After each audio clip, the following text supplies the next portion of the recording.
ang mga kwento ng pag-ibig, kwento ng buhay at kwento ng pag-asa dito sa Barangay Love Stories. Love Stories.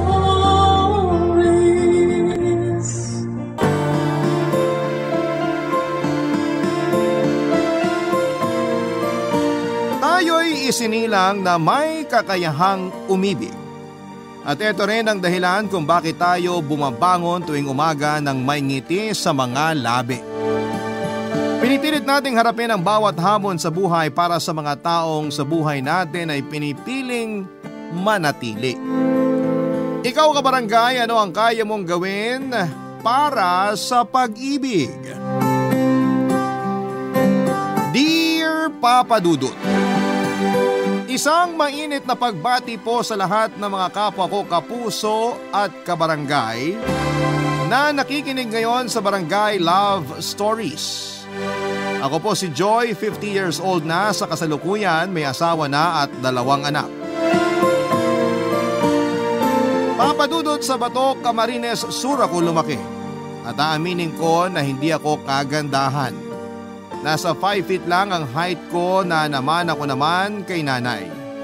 May kaitiman naman ang kulay ng balat ko na parang sunog sa sikat ng araw. 4 kaming magkakapatid, yung panganay at yung ikalawa sa amin ay parehong nakapag-asawa ng maaga. Pinili rin nila na manirahan malapit sa palengke sa lugar namin para hindi malayo sa pinagtatrabahuhan nila. Yung sinundan ko naman na si Kuya Rolly na tanging nakapagtapos sa amin ay sa Laguna na nakatira kasama ang pamilya niya. Dalaga pa ako ng panahon na yun at nagtatrabaho ako bilang kahera sa isang grocery store. Ako na lang ang mag-isang naiwan sa bahay na nakasanla pa sa tiyuhin namin. Dahil sa liit ng kinikita ng iba naming kapatid lalo na noong panganay sa amin na si Kuya Ben. Kami na lamang ni Kuya Rolly ang naghahati sa pagbabayad ng tubo kada buwan. Kung hindi kasi namin yon gagawin ay tuluyan ang mawawala sa amin ang bahay, Papadudot. Mahalaga yon para sa aming magkakapatid. Yun na lang kasi ang alaalang naiwan ng mga magulang namin noong halos magkasunod pa silang pumanaw. Na isang layo noon para sa pagpapagamot ni tatay na naratay ng ilang taon sa higaan pero sa kasamaang palad ay binawian na rin ng buhay bago yung ika-30 kaarawan ko. Nag-decide na lamang akong umalis sa amin para makipagsapala naman sa ibang lugar. Kaya naman nagpatulong na ako kay Kuya Rolly, Papadudot.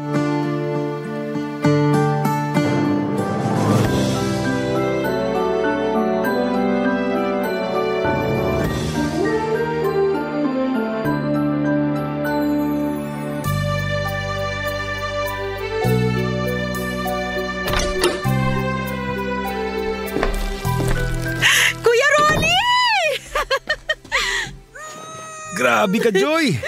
Ang bigat na ng mga braso mo ah. Para mapipisa na ako sa higpit ang yakap mo eh. Sobrang saya ko lang, kuya. Akala ko kasi bukas padating mo eh. Nag-iimpake pa lang kaya ako ng mga gamit ko. Ngayon talaga yung uwi ko para masurpresa ko kayong 3. Ito nga pala, may mga pasalubong ako sa inyo. O ito, may buko pa dyan. Espesyal yan sa Laguna. Salamat, kuya. Sarap nito. Mamaya pala, pupuntahan ko sina kuya para sabihin na nandito ka na. O sige, kamusta naman dito sa atin? Ganun pa rin. Baku-baku pa rin yung kalsada tapos marami pa rin chismosa na walang magawa sa buhay kundi pag-usapan yung buhay ng may buhay. Ano ka ba? Hindi ako interesado sa mga tao rito. Tsaka nakita ko naman yung itsura ng kalsada. Kayong 3 ni na kuya, kamusta? Okay naman sila. Nakakaraos kahit papano. Minsan nag-aabot din ako ng pera kay Kuya Ben. Minsan kasi matumal yung pasada ng tricycle, lalo na ngayon, maulan. Walang pasaherong makuha. Di tulad sa grocery na may pasok pa rin, umulan man o umaraw. Hindi ko na nga sila inoobliga na mag-ambag sa bayad sa bahay eh. Pasensya ka na kung ikaw nang umako sa pagbabayad nito mga huling buwan.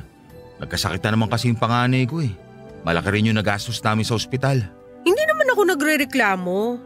Naiintindihan ko naman kayo. Kaya nga gusto kong makaalis para makahanap ng mas magandang trabaho. Yung bang mas malaki yung sahod? Yung ba talagang dahilan? Ay, isa na yon. Teka, bakit tinatanong mo pa ako mukhang alam mo rin naman yung sagot. Ay nako, kalimutan mo na yung lalaking yun. Tagal na nun 3 na yata yung anak nun tapos hindi ka pa nakaka-move on? 3 na nga ang anak niya. 2 lalaki tapos 1 babae. Yung asawa naman niya, ayun, buntis na naman. Bakit parang nagpapakabiter ka naman dyan? Hindi Huwag mo na kasi silang pansinin. Ikaw naman yung nahihirapan Alam mo naman na siya yung first boyfriend ko. Simula nung naging kami, ibinuhos ko na sa kanya yung pagmamahal ko. Kala ko nga kami na talaga Tapos dumating lang yung babae na yun, nakalimot na siya. Naiintindihan kita, Joy. Baka kasama lang kayo dun sa mga pinagtagpo pero di tinadhana. Tanggapin mo na lang na maluwag sa loob mo para makausad ka na rin. Hindi siya ganun kadali. Hanggat nakikita ko sila, hindi mawawala yung sakit dito sa puso ko. Kaya ba gusto mo nang umalis dito? Sige na, oo na. Pero gusto ko rin maiba yung mga nakikita ko. Hindi yung dito na lang umiikot yung mundo ko. Parang wala namang asenso dito Kaya nga ako nandito para sunduin ka. Siguradong matutuwa yung ate mo tsaka yung mga pamangkin mo. Ang liit pa nila nung huli mo silang makita. Namimiss ko na nga yung mga pamangkin ko. May mapapaiyak na naman ako nito. Kayo naman kasi, sa malayo pa kayo tumira. Doon kasi ako nabigyan ng magandang oportunidad Nga pala, tuloy na tayo pa Laguna bukas ng umaga, no, kuya? Oo, 2 araw lang kasi yung paalam ko sa trabaho. Naku, dapat pala magpaalam na ako sa mga kaibigan ko rito.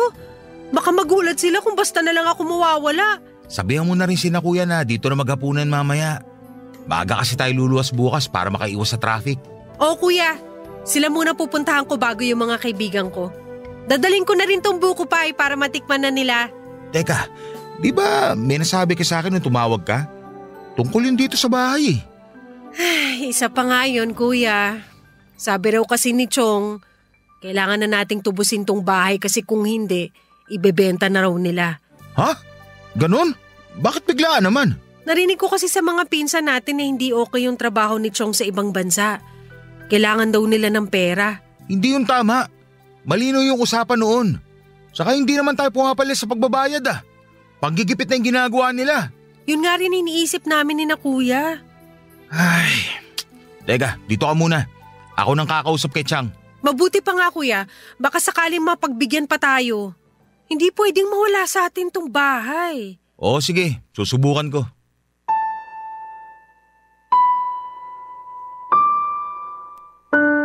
Papadudot na paaga nga noon ang dating ni Kuya Rolly at kinabukasan agad kaming bumiyahe pa Laguna. Kinausap na rin ni Kuya Rolly ang tiyahin namin para hindi na niya idetalye pa yung naging pag-uusap nila. Basta sinabi niya na lamang na tumaas yung babayaran namin kada buwan. Pumayag rin kaming magkakapatid para hindi mawala sa amin yung bahay. Wala na namang magawa si na Kuya Ben kundi ang sumang-ayon dahil hindi na naman sila nakapagbibigay ng panghulog. Kaya naman kinabukasan ay maaga na kaming lumuwas pa Laguna. Naghanap na agad ako ng mapapasukang trabaho kahit 1 linggo pa lamang ako noon sa bahay ng kapatid ko. Ayoko kasing maging pabigat sa kanya lalo na't alam ko na medyo kinakapos din sila noon dahil sa anak niyang pabalik-balik sa ospital. At hindi pa rin matukoy ng doktor kung ano ang sakit na meron ito. Maswerte naman akong natanggap sa isang kabubukas na tapsilugan malapit sa bahay ni Kuya Rolly. Nilalakad ko na lamang yon para makatipid sa pamasahe kahit papaano. Ang maganda pa roon ay libre ang pagkain namin. Tumagal naman ako ng 1 taon sa tapsilugan na yon bago ako umalis dahil sa naging kaalitan ko sa trabaho. Muli ako naghanap ng ibang trabaho pero hindi rin naman ako nagtatagal. Kung hindi kasi si Sante ako. Ako mismo yung umaalis. Madalas akong magkaroon ng kasagutan at kaaway sa trabaho. Hindi kasi ako pumapayag na basta na lamang kaya kayanin ng kahit na sino kaya ako lumalaban. Palagi nilang pinagdidiskitahan ang itsura ko. Pandak ng araw, may pagkamacho pa at malaki ang mga mata. May kadaldalan din ako na Maala-Armalite ang dating na siyang kinakairita ng ibang tao sa akin. Tuwing nagsasalita kasi ako ay hindi na sila nakakasingit pa. Tanging si Elsie lamang ang nakakaintindi sa akin noon at kayang sakyan ng ugali ko. Siya yung kapitbahay naming byuda at naging kaibigan ko noong tumira ako sa Laguna. 10 taon ang tanda sa akin ni Elsie at nag-aaral na sa high school ang 2 anak niya. Pero noong nagkakilala kami, nandun lang sila para magbakasyon at plano ring bumalik sa Cavite. Sa maikling panahon na yon ay doon nagsimula ang malalim naming pagkakaibigan hanggang sa naramdaman ko na lamang na naging espesyal na si Elsie para sa akin, Papa Dudut.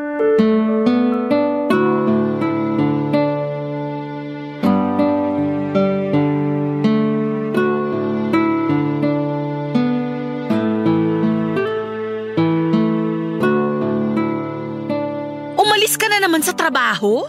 Ano na naman bang nangyari? Hindi ko na kasi nagugustuhan yung ginagawa nila sa akin kaya pinagsabihan ko. Kaso ayun, ako na naman yung lumabas na masama. Sana hinayaan mo na lang sila. Kahit saan naman kasi may mga ganong klase ng tao. Mamimihasa yung mga yun kung lagi na lang hahayaan. Sus! Tignan mo nga kung ano nangyari sa'yo. Ay, maghahanap na lang ako ng ibang trabaho. Huwag na nga natin pag-usapan yun.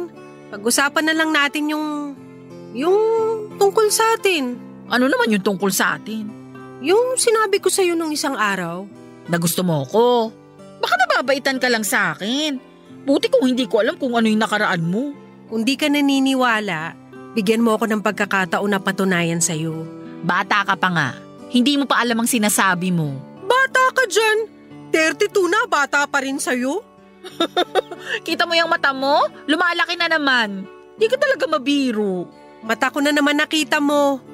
Wala ka rin pinagkaiba sa mga dati kong katrabaho na laging pinipintasan tong mga mata ko, pati itsura ko.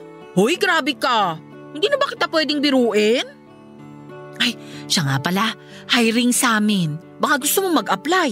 Baka naman hindi ako matanggap dun. Subukan mo lang mag-apply.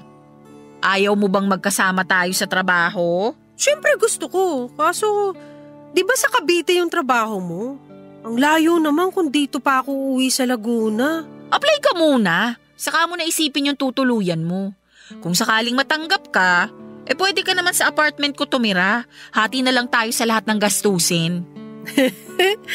Parang gusto ko yung naisip mo na magkakasama tayo sa isang bahay Tinatawa-tawa mo dyan. Di pa yun sigurado. Di ka pa nga nag-a-apply Madali na lang yun. Kumpleto naman ako sa requirements Lagi ata atong handa. Kapag nagkatrabaho ka na ulit, sana naman. Pigilan mo yung pagiging maiinitin ng ulo mo. Wala naman sa akin yung problema Nasa iyo na rin kasi pinapatulan mo sila. Pag-aralan mong habaan ang pasensya mo. Madadala mo yun kahit saan ka mapunta. Sige, para sa'yo gagawin ko. Hindi ko naman kasi gusto makipag-away Pinipilit lang nila ako para matanggal sa trabaho. Uy, alam mo naman pala Okay, sige na. Magtitimpi na ako sa susunod. Dapat lang. Ang hirap kaya mag-apply ng trabaho ngayon. Kailan pala ako pwede mag-apply? Sa Lunes na. Sumabay ka na lang sa akin, pang umaga ako noon. Ngayon pa lang nagpapasalamat na ako sa'yo. Akala ko kasi matatagalan na naman ako bago makahanap ng trabaho Basta ha, yung bilin ko sa'yo. Opo! Wag lang puro opo, gawin mo. Sabagay, makakasama mo naman ako. Mamomonitor ko yung kilos mo dun. Aba, hindi pa tayo pero gusto mo na akong gwardiyan Gusto ko lang na magpakatino ka. Para ka kasing naliligaw na kaluluwa dyan. Lo, kaluluwa talaga? Ay basta, mas gusto ko na maging maayos yung buhay mo. Papa Dudut, hindi naman ako tomboy. Lalaki naman ang gusto ko noon. Pero hindi ko maintindihan kung bakit bigla na lamang nagbago yung nararamdaman ko para kay Elsie. Naging higit pa sa kaibigan ang tingin ko sa kanya. Pero hindi rin ako sigurado kung gusto ko na nga ba talaga siya o masyado lamang akong napalapit sa kanya dahil sa pagiging mabait niya sa akin. Hindi man direktang sinabi ni Elsie ang nasa puso niya. Masaya na ako na maramdamang nagmamalasakit siya sa akin kahit papaano at gusto niya rin akong mapabuti. Simula naman nang tumira ako sa bahay ni Kuya Rolly ay hindi ko na ipinaalam sa kanya ang mga personal kong problema. Ayoko na kasing dumagdag pa sa mga alalahanin niya. Hindi ko rin sinabi sa kanya ang tungkol sa gulong kinasangkutan ko noon sa trabaho. Matapos nga ang araw ng pag-uusap namin ni Elsie ay agad ko nang inayos ang mga kakailanganin ko sa pag-a-apply. Papadudot linggo pa lamang ng hapon ay sumama na ako kay Elsie pauwi ng Cavite. Maaga kasi ang pasok niya kinabukasan at plano ko na lamang noon na sumabay sa kanya. Nang araw lang din na yon, ako nagpaalam sa kuya ko. Ramdam ko naman noon na parang hindi nito gusto ang ginawa kong pagsama kay Elsie. Kahit nga noong bago pa lamang kaming magkakilala. Alam ko na hindi siya gusto ni Kuya Rolly. Hindi naman ito nagbigay ng paliwanag kung bakit. Naisip ko lang na baka nahalata na rin ng kuya ko yung nararamdaman ko para kay Elsie.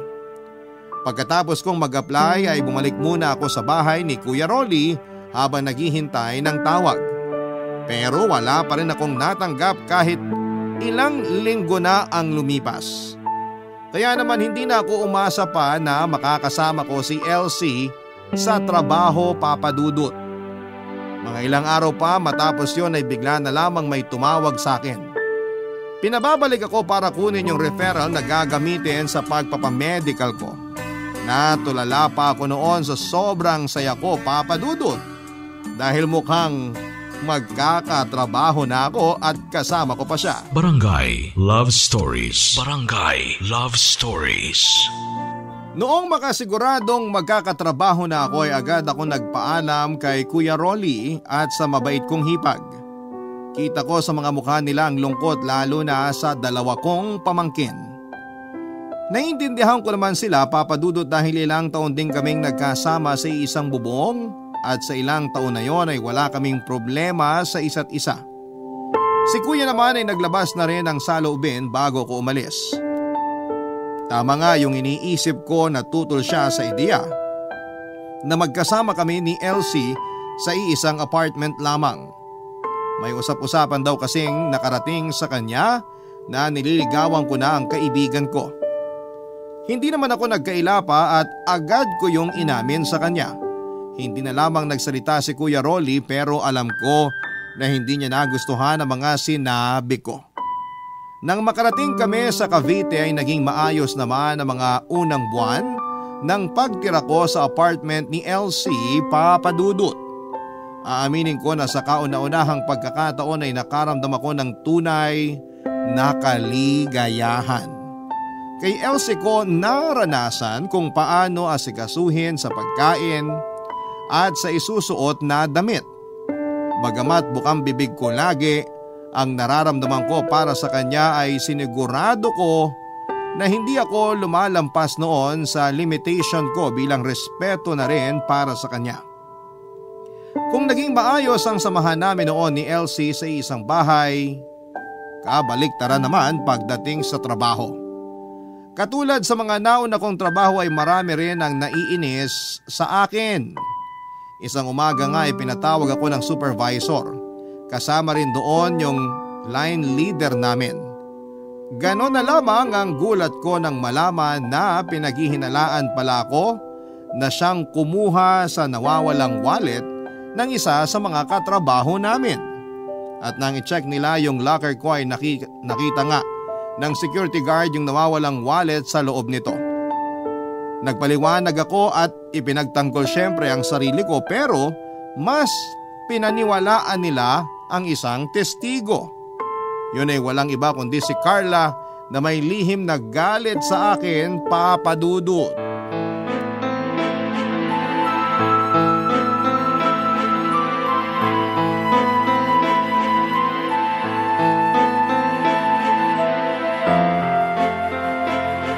Hoy Carla!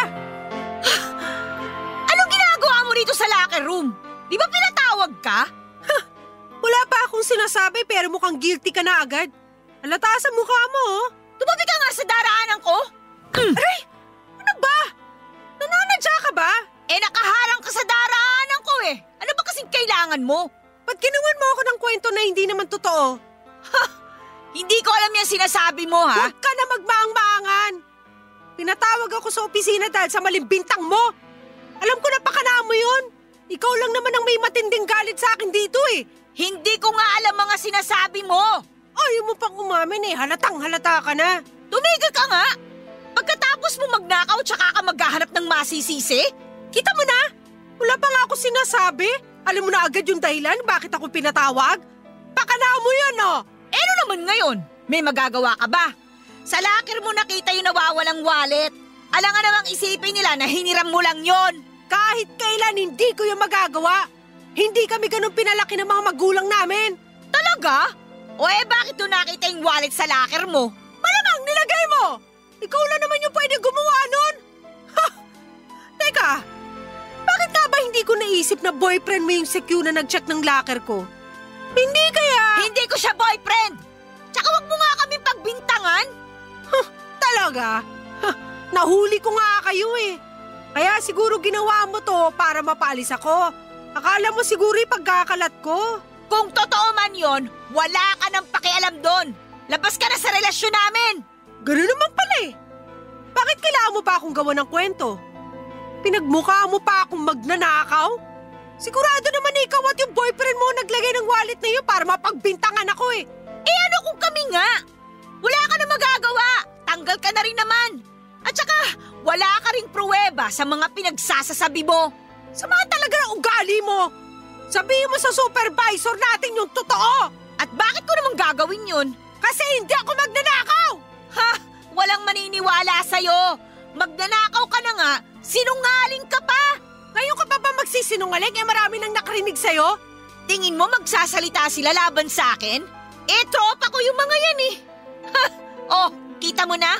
Tinatawanan ka lang nila. Bakit ba galit na galit kayo sa akin, ha? Wala naman akong ginagawa sa inyo, ah. Wala daw. Tigilan mo nga yung mga drama mo. Hindi ako nagdadrama lang. Ikaw kaya yung malagay sa katayuan ko. Sige nga. Gusto mo lang naman yata mandamay eh. Palibasa, wala kang pamilyang binubuhay. Anong wala?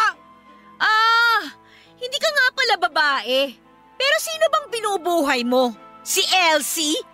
Hindi ko na kailangan pa ipangalandakan kung sino binubuhay ko o kung saan napupunta yung kinikita ko. Mabuti pa, umalis ka na. Walang may gusto sa'yo rito, no? Bakit? Ikaw ba may-ari ng pabrika para paalisin ako? Ha? Hindi nga ako. Pero bawal dito yung mga katulad mo na magnanakaw. Hindi totoo yan! Pwes, napatunayan na. Magnanakaw ka!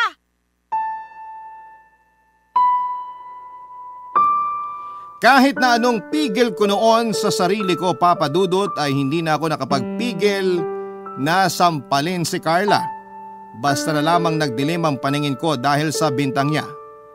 Sabi naman ng mga nakakita ay nagpagulong-gulong pa raw kami sa sahig sa loob ng locker room at makailang beses kong isinalya si Carla. Hindi ko na maalala ang iba pang ginawa ko sa kanya, dala ng matinding galit. Nang muli kaming pinatawag sa opisina ay tahimik na lamang ako sa isang tabi at hinayaan ko na lamang na magsalita sila laban sa akin.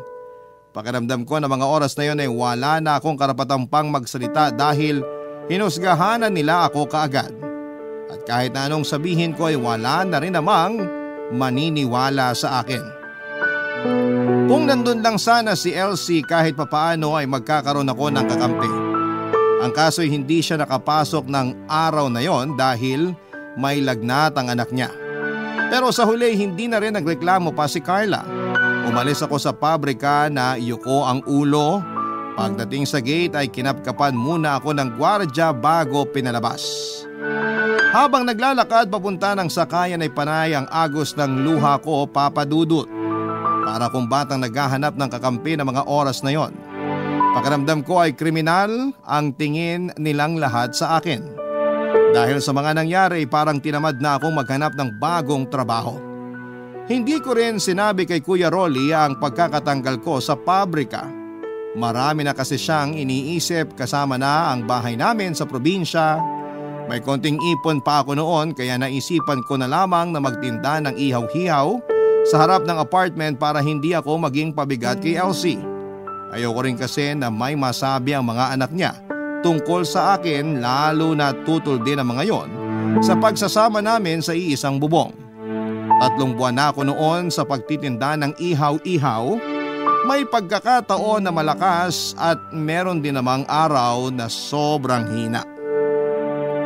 Katulad ng araw na yon, maaga kong tinapos ang pagtitinda dahil maliban sa malakas ang ulan, wala rin namang bumibili maliban sa mga kapitbahay.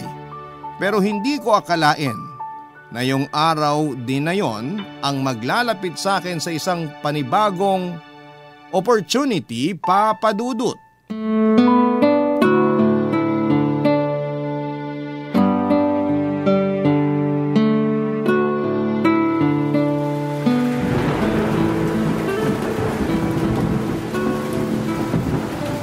May bagyo ba? Lakas ng hangin at ulan eh. Kaya nga eh, may kulog at kidlat pa. Pero sabi sa balita, habagat lang daw. Sino nga pala yung kausap mo kanina? Yung pinsan ko na nagtatrabaho sa Hong Kong. Yung kinakwento ko sa'yo na British yung mga amo. Dumating kagabi. Pinapapunta nga tayo sa kanila eh. Sabi ko sa 1 linggo na lang.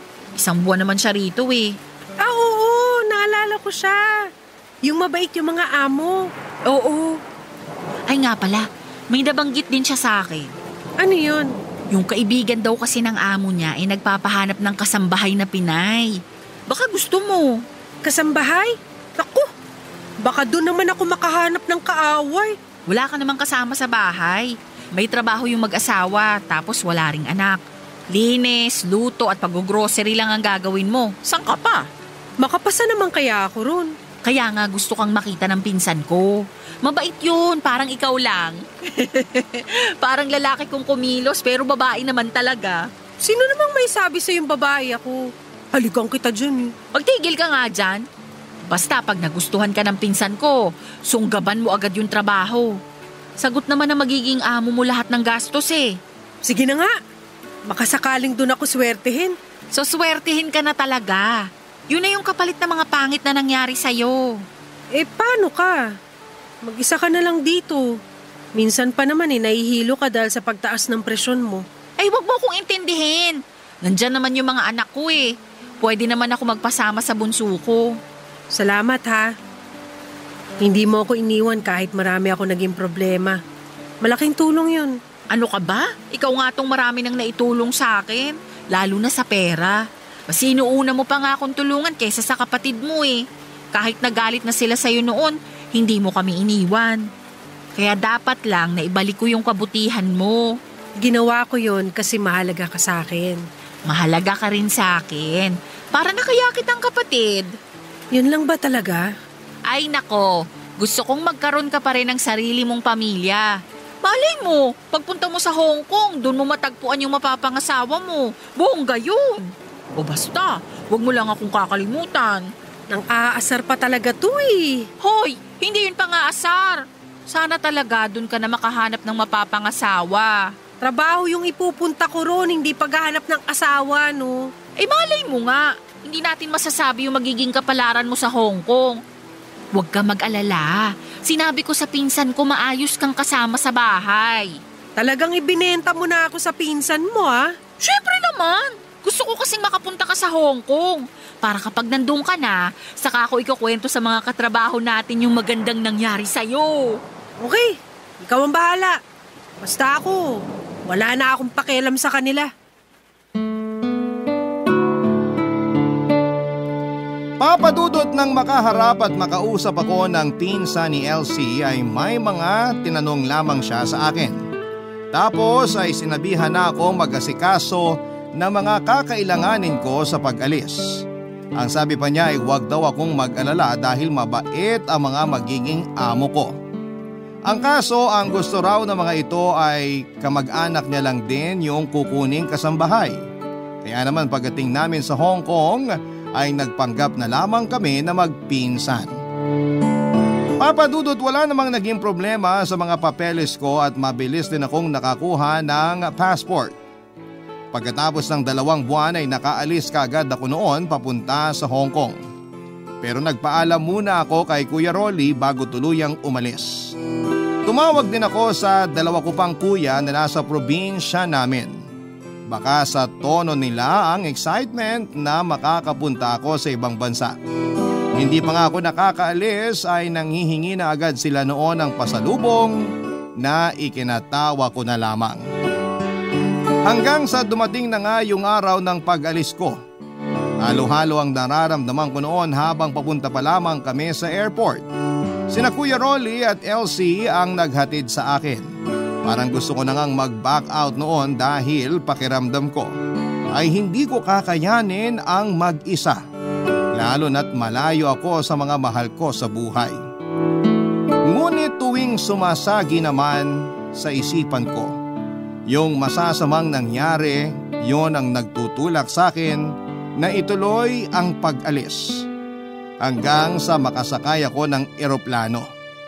Naroon pa rin ang takot ko sa bagong landas. Natatahakin ko. Sa kabilang banda ay natutuwa din naman ako kahit marami ng pangit na nangyari sa buhay ko noon. Kundi dahil sa maling bintang sa akin ay hindi ako matatanggal sa pabrika at hindi rin darating ang panibagong opportunity na dala ng pinsan ni Elsie. Doon ko napagtanto, Papa Dudut, na minsan ay may mga bagay rin na nawawala at kailangan ko ng bitawan. Nang sa ganon ay mayakap ko yung mas malaki pang biyaya na darating sa buhay ko. Barangay Love Stories. Barangay Love Stories. Mabilis na lumipas ang isang taon kong pagtatrabaho sa Hong Kong, Papa Dudut. Totoong mabait ang mga amo ko at magaan lang ang naging trabaho ko. Malaki ang bahay nila pero madali rin namang linisan. May sarili akong kwarto doon kaya nagkaroon din ako ng privacy. Inaamin ko, Papa Dudut, 1 buwan pa lamang ako noon sa Hong Kong pero parang gusto ko nang umuwi ng Pilipinas. Hindi po biro ang homesickness na naranasan ko ng panahon na yon. Gabi-gabi akong umiiyak at tumatawag kay Elsie kahit nasa trabaho pa siya. Mabuti na lamang at mabait at maunawain ang mga naging amo ko kaya binigyan nila ako ng panahon para makapag-adjust. May mga pagkakataon pa rin naman na nalulungkot ako at namimiss ko ang Pilipinas pero tiniis ko na lamang yon para kahit papaano ay makatulong ako sa mga kapatid ko. Ako na rin yung umako sa buwan ng hulog para sa bahay namin sa probinsya. At minsan pa nga ay nagsabi ako kay Elsie na gusto ko siyang padalhan pero mariin siyang tumanggi. Bukod sa pagtanggi niyang yon sa inaalok kong tulong, naramdaman ko na rin, Papa Dudut, ang unti-unti niyang pag-iwas sa akin. Naging madalang na ang pagsagot niya sa mga tawag ko kaya hindi ko maiwasang magtaka. Tuwing tumatawag ako noon sa bahay nila, yung bunsong anak na niya ang laging sumasagot. At kapag tatanungin ko kung nasaan si Elsie, iisa lang ang laging sagot nito. Hindi raw nito alam. Akala ko noon ay wala na talaga siyang balak na kausapin ako pero nagulat na lamang ako nung siya na mismo ang tumawag sa akin, Papa Dudut.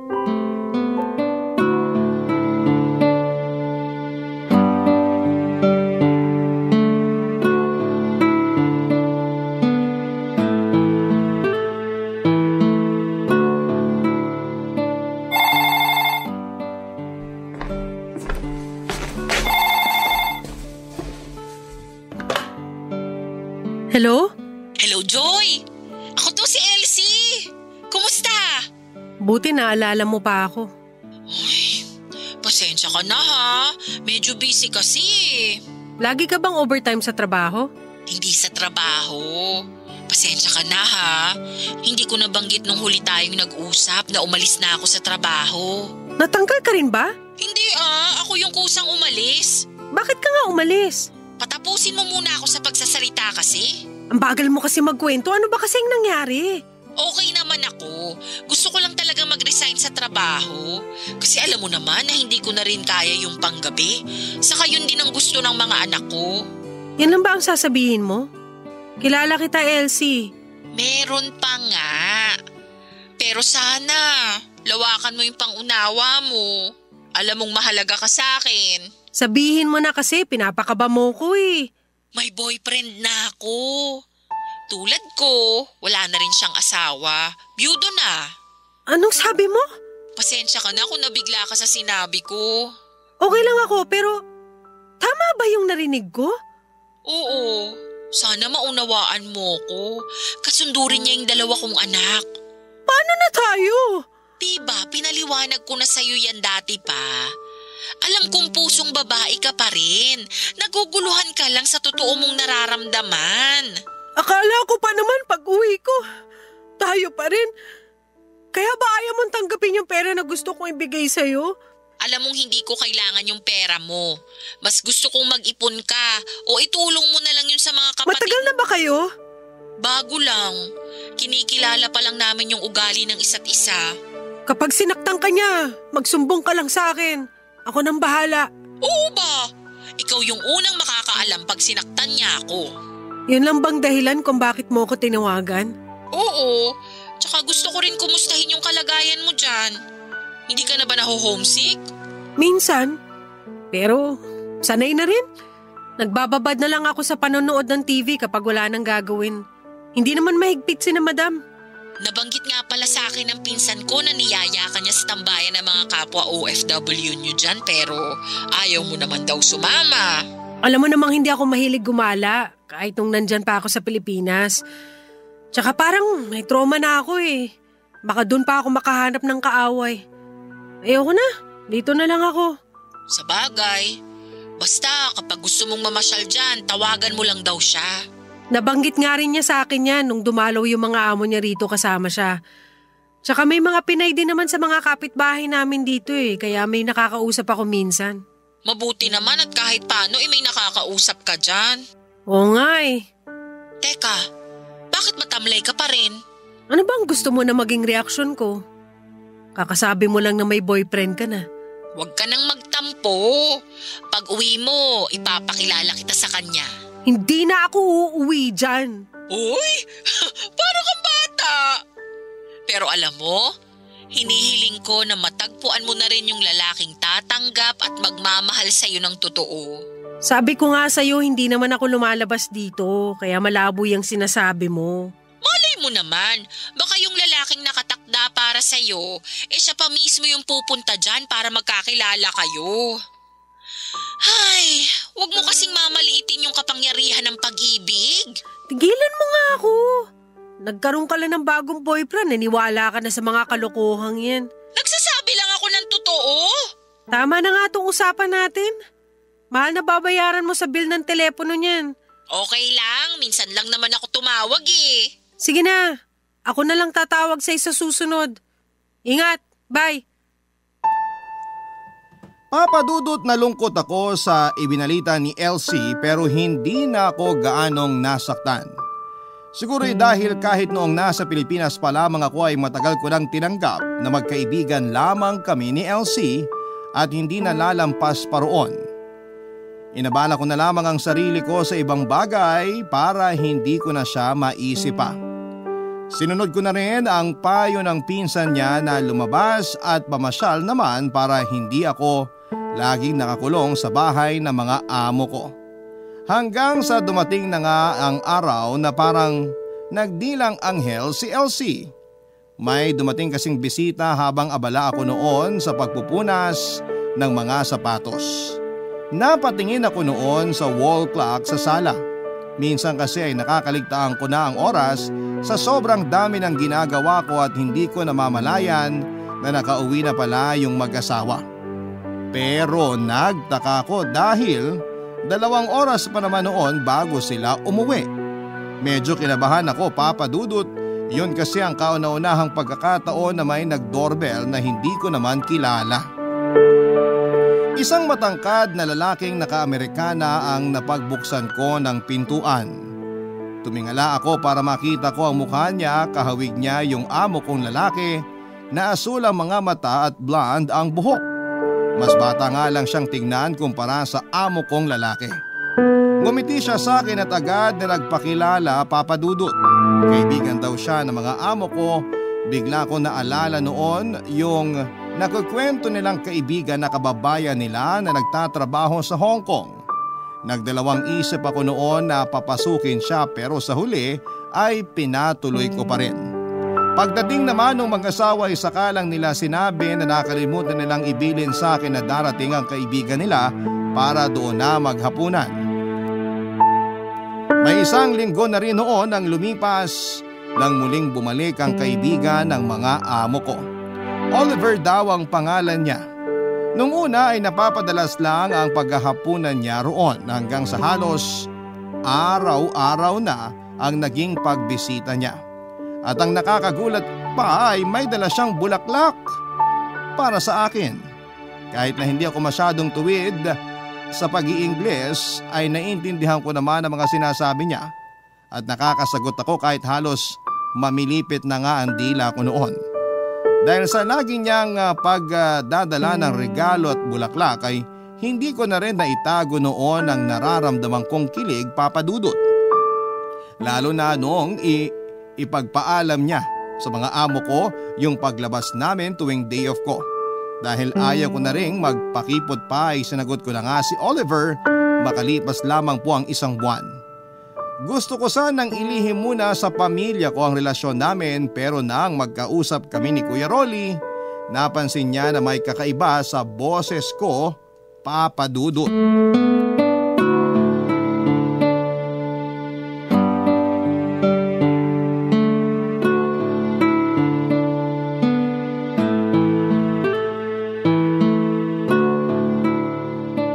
Joy, ikaw pala! Mukhang masaya ka! Iba yung timbre ng boses mo ngayon kaysa nung huli tayo magkausap. Maganda lang kasi yung araw ko ngayon. Ay hindi pala, lagi nang maganda yung araw ko. Bakit? May nagpapaganda na ba ng araw mo? Wala ah. Wala daw. Alam ko na meron kang di sinasabi sa amin. Pero okay lang kung ayaw mo sabihin. Sino ba naman ako? Kuya mo lang naman ako. Grabe ka kuya, tampo agad. Naririnig mo ba yung tawa mo? Kakaiba talaga eh. Kuya naman eh, pati tawa ko pinapansin mo pa. Sige, hindi na kita pipilitin kung ayaw mong sabihin. Basta kung ano man o sino man yung nagpapasaya sa'yo dyan, masaya ako para sa'yo. Salamat kuya. Alam ko naman na sasabihin mo yan eh. Ang totoo niyan, meron talaga. May tiwala naman ako sa desisyon mo kung sino yung gusto mong makasama. Huwag lang sana sa kapwa mo babae. Pero kung yun talaga ang gusto mo, hindi na ako tututol pa. Huwag ka mag-alala kuya. Lalaki yung nagugustuhan ko. Mabuti naman kung ganon. May bala ka ba na ipakilala siya sa amin? Oo naman kuya. Tatapusin ko lang yung kontrata ko sa amo ko tapos uuwi kami dyan. Paano nga pala kayo nagkakilala? Di ba halos hindi ka naman lumalabas dyan? Hindi nga. O di paano nga kayo nagkakilala? Kaibigan siya ng mga amo ko. Pumunta siya rito para dalawin yung mag-asawa kaya kami nagkakilala. Di ba British yung mga amo mo? British din siya? Ganun na nga kuya. Ano naman reaksyon ng mga amo mo sa relasyon nyo? Okay lang naman sa kanila. Basta hanggat hindi natatapos yung kontrata ko, tuloy pa rin yung trabaho ko. Yung boyfriend mo, ano yung sabi sa pagtatrabaho mo sa mga kaibigan niya? Gusto na nga niyang bayaran na lang yung natitira kong 1 taon sa mga amo ko. Ako lang ang may ayaw. Nahihiya kasi ako sa mag-asawa eh. Ang bait kaya nila sa akin. Ayoko nung basta ko na lang sila iiwan sa ere. Tama yung desisyon mo. Hindi mo kailangan magpadalos-dalos. Ayoko nang magkamali ulit. Kung sakali man ay hindi kami nakalaan para sa isa't isa, at least sinubukan ko ulit buksan yung puso ko sa isang lalaki. Naks! Joy, ikaw ba yan? Ako to, kaya! Ako to! Para kasi binago ka na ng pagpunta mo dyan sa Hong Kong eh.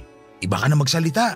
Parang hindi na ikaw yung Joy na kapatid ko ah. Hindi Hong Kong yung nagpabago sa akin, kundi yung mga karanasan ko sa buhay. Ay, wala na akong masabi. Basta, ikaw pa rin yung bunso ng pamilya. Okay lang ba na banggitin ko sa dalawa pa nating kuya yung tungkol sa boyfriend mo? Oo naman. O siya, hihintayin na lang namin yung pagbabalik mo kasama siya. Ingat ka dyan. Hindi rin natuloy ang una kong plano na umuwi pagkatapos ng 1 taon. Matapos kasi ang kontrata ko sa mga amo ko ay agad na nagaya ang boyfriend ko na magpakasal na kami, Papa Dudut. Agad ako nagbuntis noon at naging maselan pa ang kalagayan. 2 taon na noon yung panganay namin nang umuwi ako ng Pilipinas para magbakasyon. Ipinakilala ko na rin sa mga kapatid ko ang napangasawa ko at naging maayos naman ang una nilang paghaharap. Muli rin kaming nagkita ni Elsie na masaya na sa bago niyang buhay. Nang makita nga niya yung asawa ko at nalaman niya kung papaano kami nagkakilala, nagkatawanan na lamang kami dahil nagkatotoo yung mga sinabi niya noon.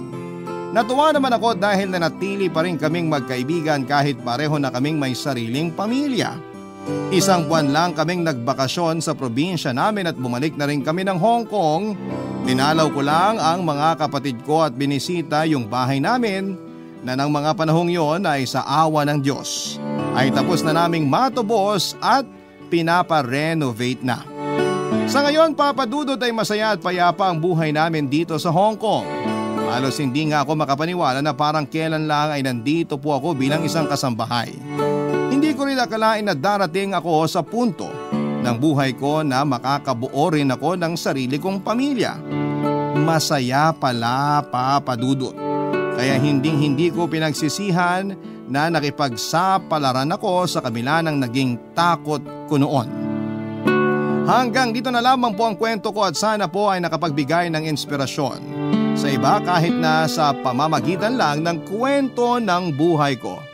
Maraming salamat po sa inyo, Papa Dudut, at sa Barangay LS. More power sa inyong programa. Ang inyong forever nakapuso at ka-Barangay Joy. Nagustuhan ng iyong napakinggan? Ituloy yan via live stream sa www.gmanetwork.com/radio. Barangay LS 97.1 Forever